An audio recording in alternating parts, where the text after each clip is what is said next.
We all understand what growth feels like. I think it's there's not enough meeting rooms, or there aren't as many meeting rooms as there were before. Maybe a longer queue at the coffee machine each morning. But I want to understand what the hallmarks of healthy growth are in a business.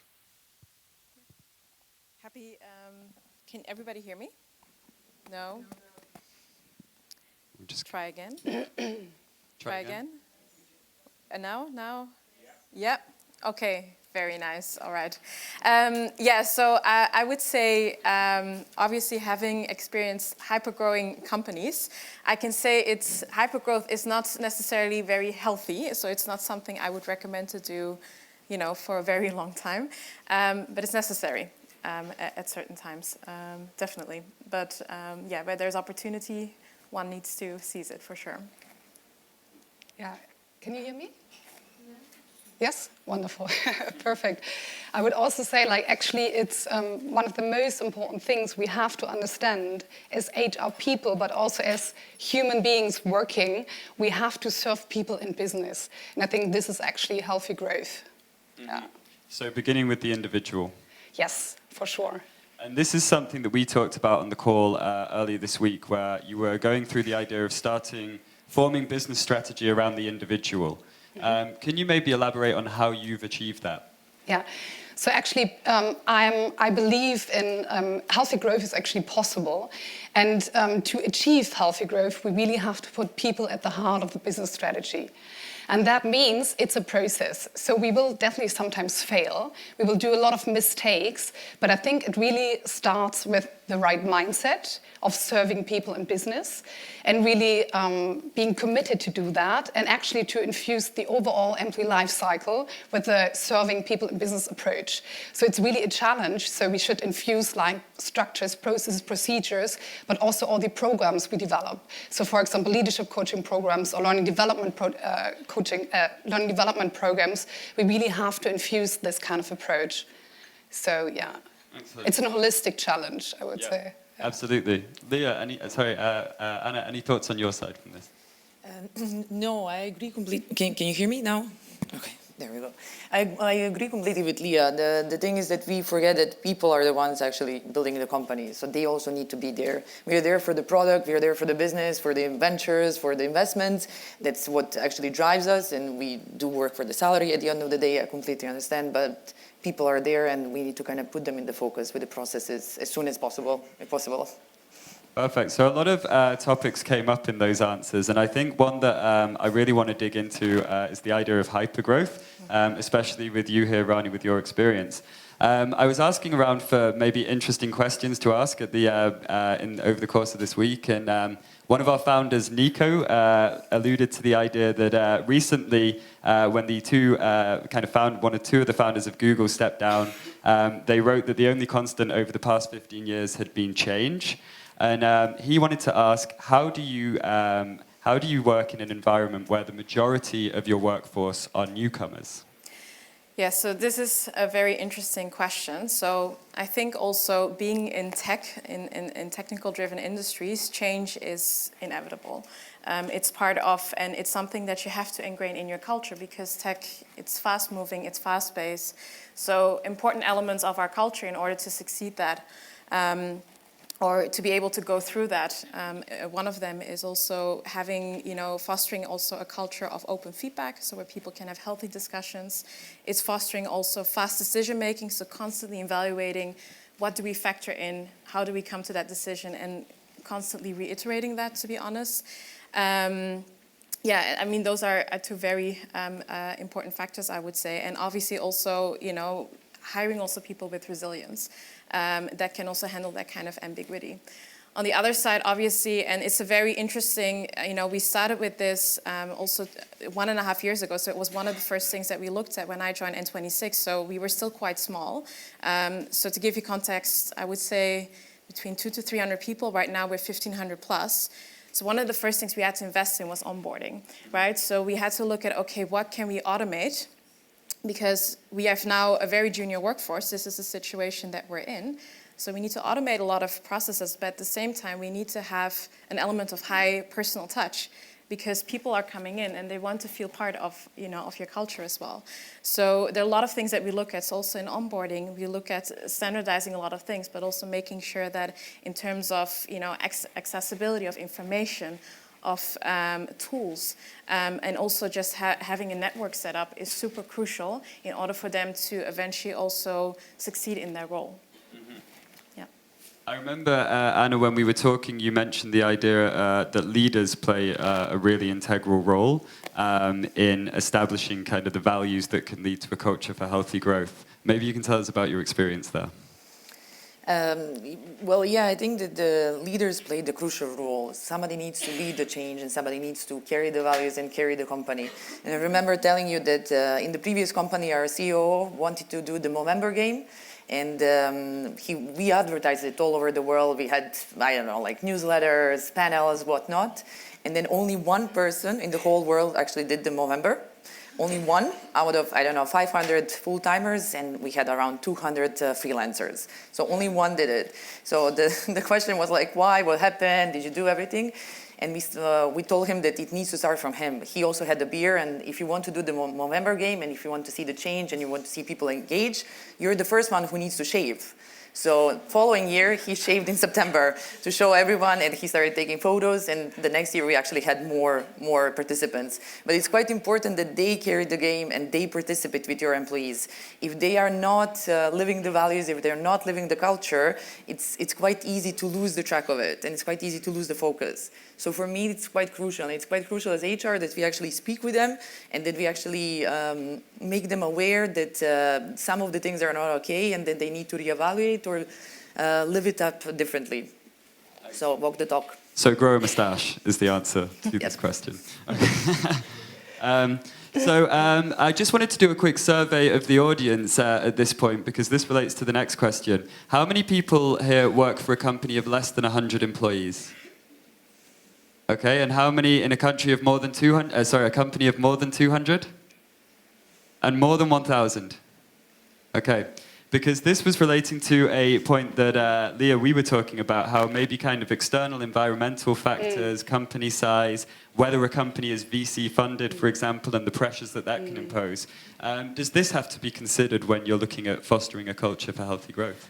I definitely think so, I have to say, because we actually, in a VC-funded company, we're working in a fast-paced environment, hyper-growth, high pressure. We have actually to prove our business model in a short period of time. There are a lot of stakeholders we have to build trust, like employees, customers, but also surely shareholders. So it definitely makes sense to speak about that. And from my perspective, we're really operating in a pyramid, I would say, of power. And we have to be aware what are the power stakeholders. And actually the board is super important. And actually board is also part of a board in their companies. So it's actually accelerating through the whole organization. So it actually has a huge impact on our daily lives, working towards monthly goals, not yearly goals. So this is a startup business. It's exciting, it's great, but it's also a lot of pressure. And I think we have to embrace that with love. Yeah. How do you embrace pressure with love? I think we will have today a wonderful, Nico is doing a mindfulness session. I think this is definitely helpful, yoga as well for me personally. But I think everyone has to find a way to cope with this kind of environment and stress, I have to say, because we are human beings, right?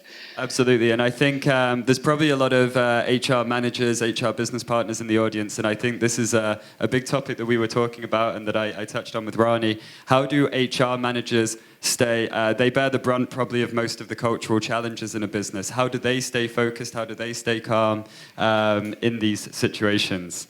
Karaoke was maybe an answer for you, right? Yeah, so obviously it's, I think, super important to have fun together, right? So having fun is super crucial, and also have a good laugh, right? So we don't have to take ourselves or the situations too seriously. This will pass.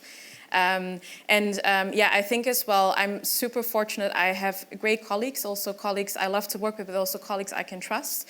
This is so important for us because we can't just talk to anybody, right? We can't do that in our profession.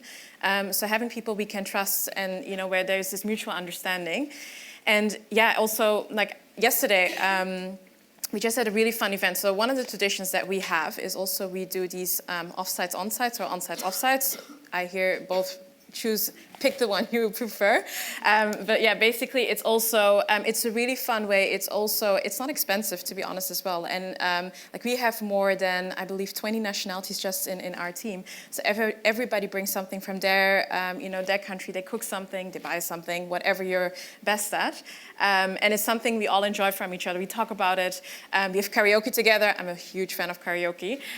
So it's also something that, when I went home at a certain moment, everybody was still going on. So it's super fun as well to just also wind down together like that and just celebrate as well a really successful year. Awesome. Yeah. And then if we're moving on to kind of leaders in the business, you referenced the book when we were talking Walk the Talk by Eric Harvey and Al Lucia. How can leaders of businesses check themselves to ensure that they are living the values and to ensure that they're fostering the culture that will allow healthy growth?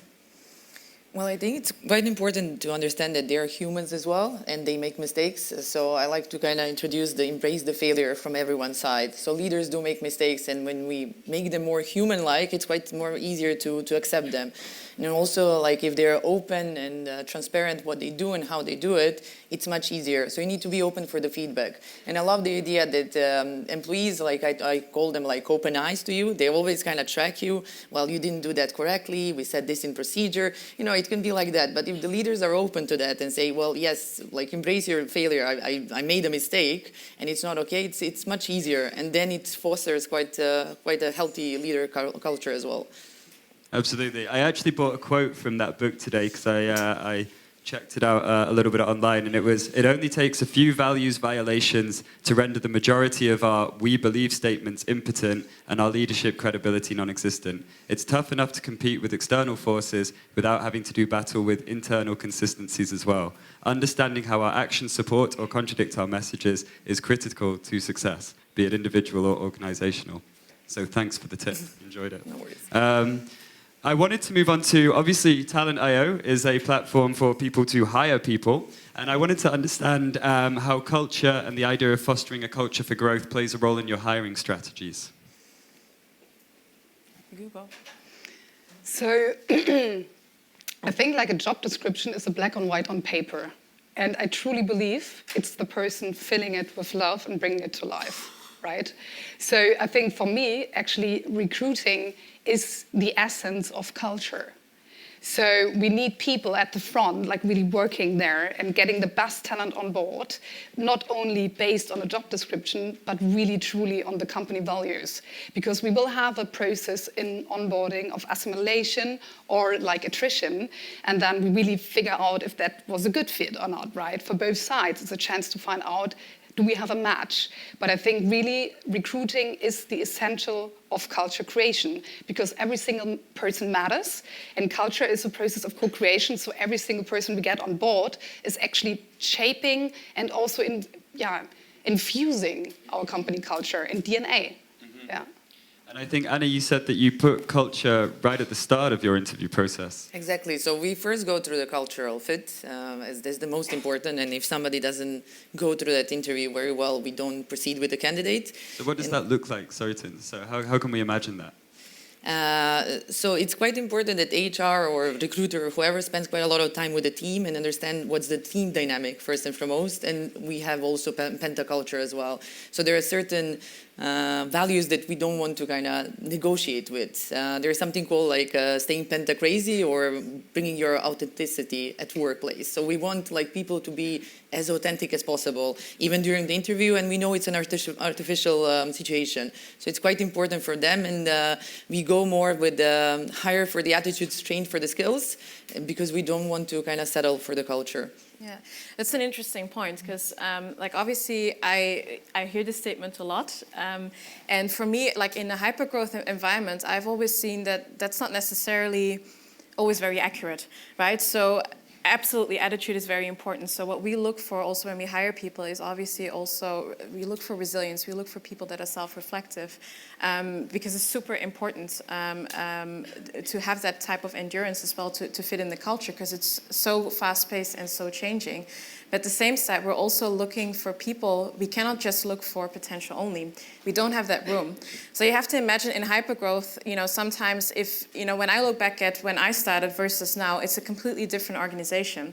Also we had somebody that came back from maternity leave and said, oh my God, I was gone for 6 months. What happened, right? And 6 months isn't that long.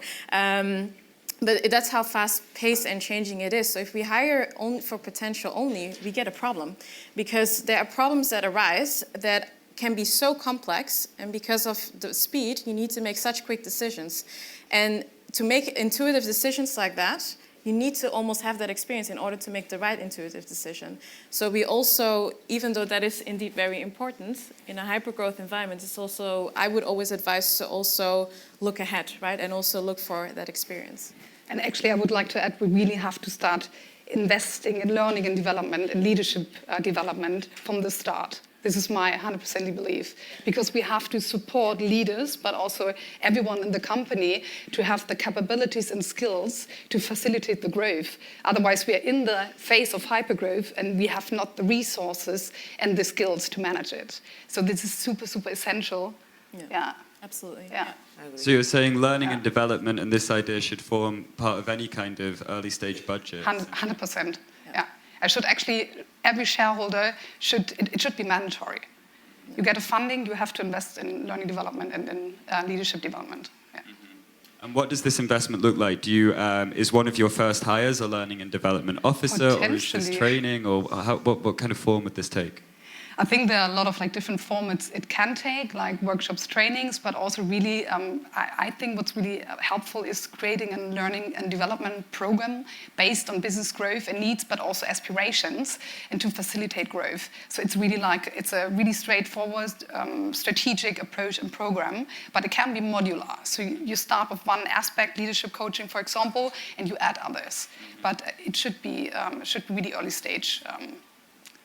And one final kind of question I want to go into is the idea of a cultural crisis, okay? So when we're in hypergrowth or when we're growing a business, how can we identify that we're in the midst of a cultural crisis? And if we are in this position, what can we do to get out of it? Rani, maybe you can begin here.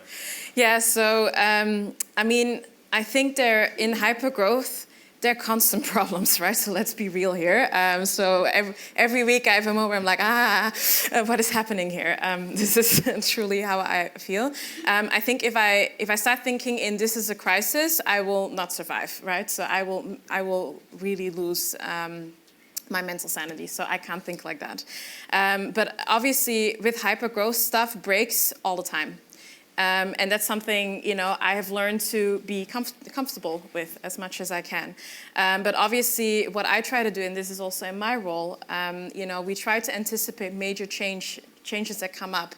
And in the back end, I try to manage control also, okay, how do we inform people? Who do we inform first? How do we, how can we make this as human as possible? How can we do this in the most graceful way? Like, this is part of my role. And this is, so a lot of it is in the back end. So in the back end of it, we just need to manage these things from my end. Yeah. Anna?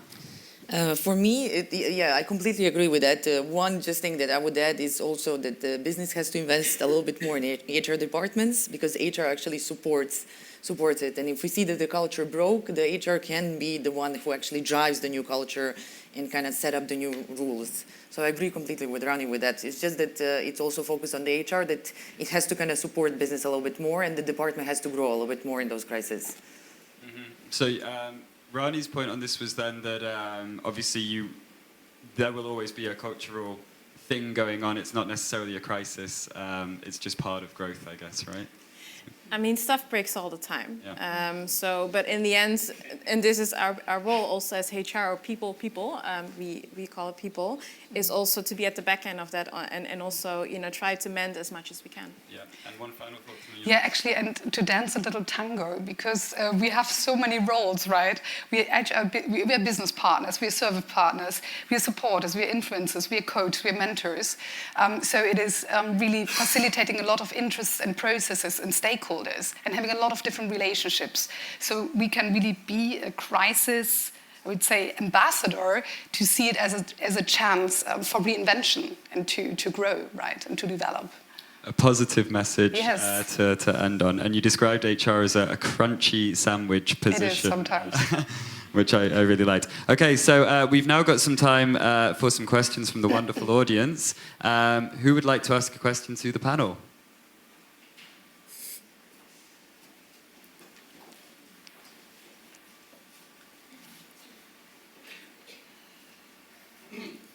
Good morning, everyone. Alberto is my name, co-founder from Hedera Sustainable Solutions. We are really tiny right now. We are 4 co-founders, 3 freelancers. Next year, we will be building a team, probably hiring 5, up to 10, 20, depending. You come from, well, you're currently right now riding big monsters. What would you say? What would be your wise words for a motivated startup with a bright future? Thank you. The golden rule to success. Confidence. So congratulations, first of all. That's massive. You're going to hypergrowth next year. Like, that's what it sounds like. I think, I mean, they always say, like, the first 20 people, and I'm not sure, you probably know this better than me, because I was never part of the first 20, to be honest, so maybe it's best there. But the first 20 people are key to, the way your business is going to drive forward. One tip I can give you is also looking back at N26 and the first people that started there, that are still there, that have massively contributed to our successes. They had drive, they had passion, and they were really willing to learn, and they were people that you could just put on a problem and they were looking to solve for it.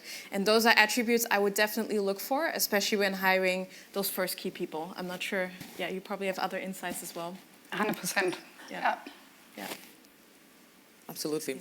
And actually, I would like to add one thing. I think what's really, really important is to really have clear decision-making processes from the beginning and really creating mandates.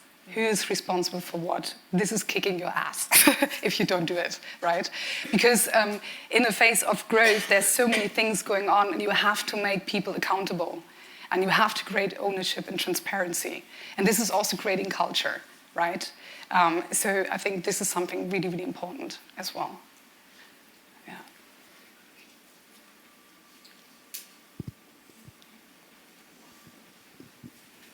Hi. Oh. Hi, I'm Leo. Does that work? Okay. I'm Leonie. I'm a people operations manager at Garden, which is like a small company of 8 people.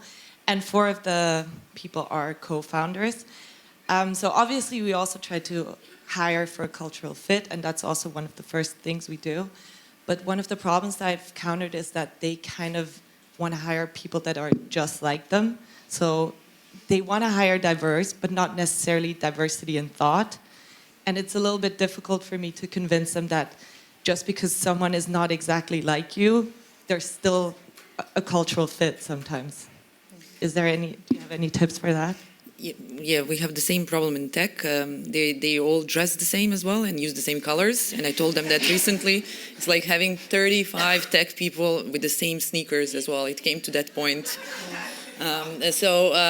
What I did is I spoke with them openly and challenged them a little bit, because at one moment it becomes inevitable that nobody reaches the decision and there is no changes. And the company goes through the hypergrowth, you need to expand, you need to do some things, and then it's a pressure quite a lot on leaders and managers. So I told them, couldn't you see that everybody are exactly the same and you have nothing new in the team?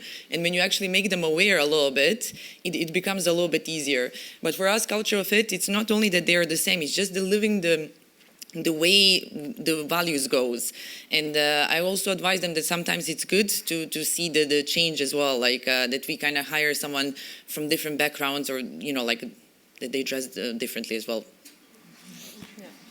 Yeah, and I just want to add one thing. Like, I think it's also very normal, right? So in a way, as well, like it's very normal. And also, if you look at a lot of companies, and I can speak as well. If I look at Zalando, also at N26, like also the first hires were very similar to the founders. It's because diversity is tough too. Let's be real here. So it's easier to work with people that think like you and speak the similar language like you, and that you connect with as well. So I think as well for you also to partner them and help them through it is to also show, like also empathize with that, because it's very human. But the second thing, like it sounds like you're already different, to also model like, hey, that difference is actually pretty awesome, and let's start to build on that, because also that's the shift we saw at N26, where also the first new people came in that weren't like the founders, where they started realizing like, oh, this is actually really great too. They just opened up completely. Yeah. Nothing to add. Hi, good morning. There's the saying that culture eats strategy for breakfast. I guess you've heard it already. Something I really like because I find it very wise. And I like it because I'm in a situation where our founders coming up with a great strategy. However, I have the sensation they're not putting enough attention on the company culture. And we're talking sometimes about it, and they're saying, yeah, we're lacking time. Sometimes we would love to. But what can I do as an employee to encourage founders to take a more active role in defining the culture?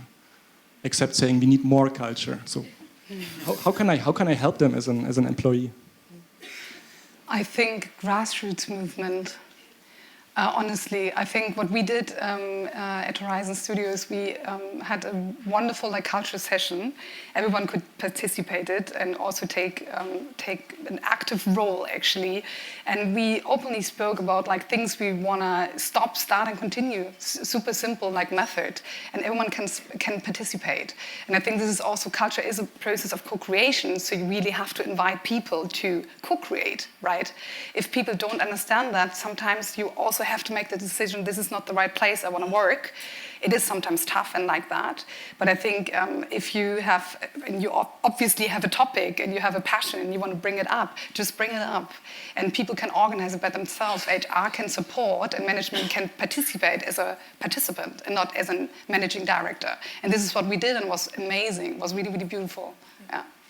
Yeah, and I agree, absolutely agree. I think one of the things, and I'm not sure if this is done already, but data sometimes also helps, right? So to also look at, okay, so how do we measure this, right? So we can look at engagement scores, or we can look at also attributes that also contribute towards business, right? So being passionate for the company, believing in what we do, those are key factors that also most of the time also really sparkle the interest of founders, and to also let the company speak through data, right?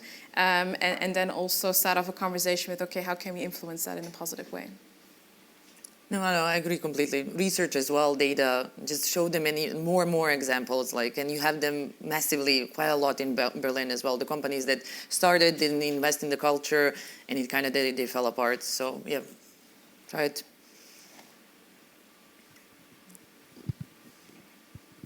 Hi, I'm Sarah. I'm a people manager at Rasa, and we have currently an office in Berlin and San Francisco, and we're growing a lot, but mostly remote worker. So what do you think about making sure that they're living the same culture than you do? How you make sure they're still involved and not feel removed from the culture because they're not in the office every day and maybe even have a different time zone? Yeah. Yeah, that's a very good point. So I think it's one key challenge that we are also facing at N26. So we have an office in Barcelona, in Vienna, in Sao Paulo, in New York. And actually one of the things, so also in our leadership development program, we actually touch on this topic a lot. because it's so important. And because also, I mean, let's be honest, we're not really good at it. And I don't know many companies that are really good in building or including remote cultures, right? So there are different models, but there are always ups and downs to it, and somehow it never really works. I think what we have seen, what has really helped us as well is obviously from a tooling perspective, really make sure also, when you get very practical stuff, make sure your tooling is right. So also when you connect remotely, that there's no bad connections and people cannot join. Like they're very simple stuff, but the simple stuff is sometimes really hard. Another thing is as well, schedule also meetings at time zones that work for everybody, right? So that the people can also participate. But also the third thing is also, also you have to accept that it cannot be the way, we cannot expect New York to be exactly like Berlin. It's just not happening.